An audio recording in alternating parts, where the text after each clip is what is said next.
I was thinking about some of the clients out there that have, let's just say, champagne wishes, but beer budgets, and how maybe we can help them without hurting ourselves. Hi, I'm Brian. Welcome to my channel. Here's why I was thinking about this.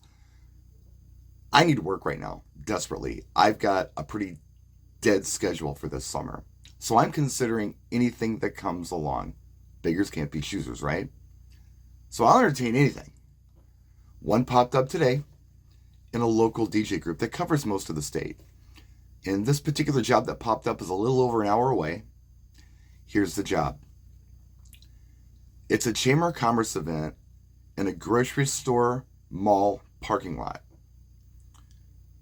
It's from 9 in the morning until 2 in the afternoon, so 5 hours, on a Saturday in July.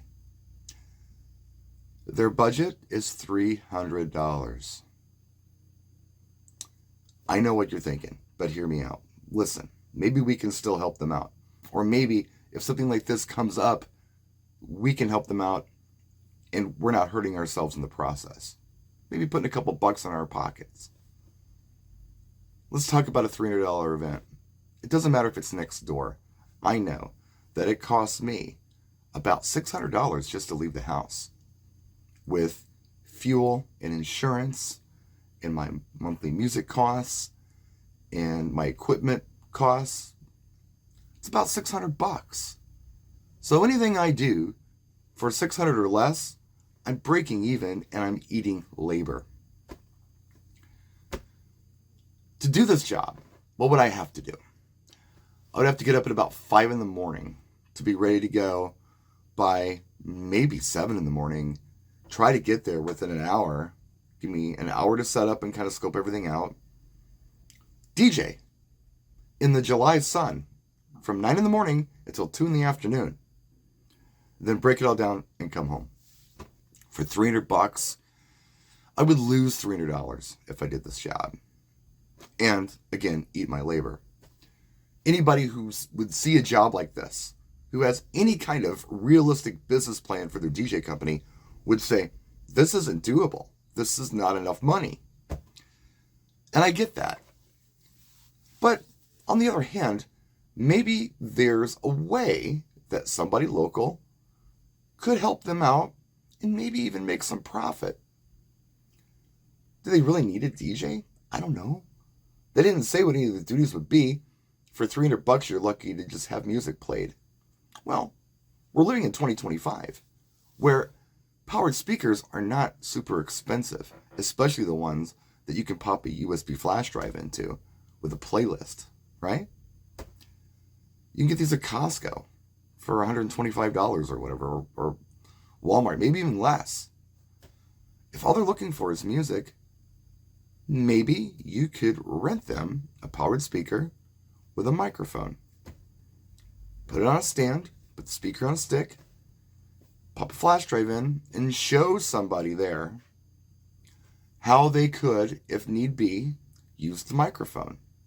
Turn the sound down on the music, use the mic, turn it off with the switch probably, and bring the music back up. You could do that for $300, right? It would help them out. It would give them what they need. And it wouldn't hurt you. You could drop it off in the morning, pick it up in the afternoon on the way to your reception-only event that you're doing in the area, and make a couple bucks. If they were to say to you, oh, that's a lot of money just to drop a powered speaker off. Okay, cool. How about this? How about you come to my place of business, be it your house or your office or whatever, and I rent you the equipment that you need. The speaker, the cord, the mic, the tripod. You set it up, you break it down, you bring it back to me on Sunday for $150. Half the money. How about that? They may not go for it. They may just want a DJ for nothing. I mean, who knows? But most of us, again, would look at this and say, this is not doable. But maybe there's an alternative. They want a lot. They don't have a lot. And yeah, help them out maybe. If they're unwilling to do that, you walk away. Look, I tried to help you. I'm walking away from this. They're going to end up with who knows who, with the home stereo and maybe playing songs that aren't edited, or who knows what they'll end up with for $300. Who knows? It's not a realistic budget for a DJ. They don't know that. So they need to be told that, I think, in a nice way, because I think some of us get a little defensive when people throw low budgets out there like that. Well, they don't know. I mean, it's kind of like anything you've done, an auto repair.